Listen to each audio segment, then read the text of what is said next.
So, Merry Christmas. It has been a fair while since we've done an update, so apologies from that. But there's been a fair bit going on and we've been double busy with everything, which is good for us.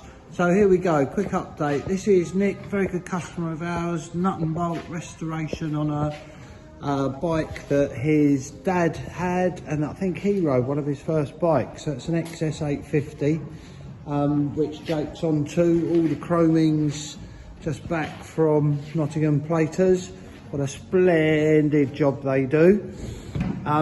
Yes, so Jake's on it with that one, which is good. We've got this little beauty in here. Not Ivy. You alright, Ivy? Ivy? Yeah, good girl.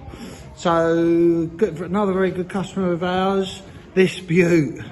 I mean, I just don't need to tell people that are into bikes and bike racing what that is and what the era of it.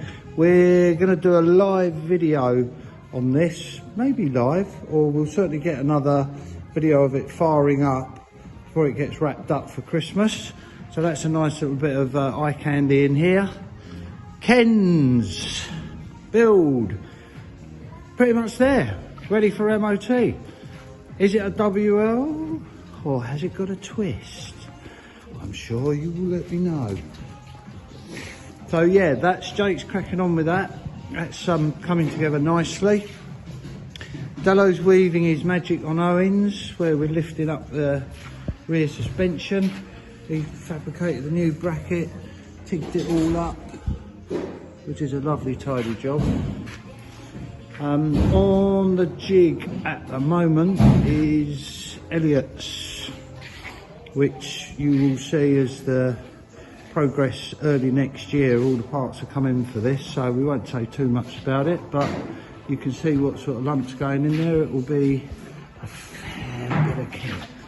And finally, just in this part of the workshop, this little beaut, which is going to be going up for sale soon, so keep an eye on that on the sales page. You don't see many of these. The K8 750 H2 in completely unmolested, I think I can say that, unmolested form. So yeah, keep an eye on that.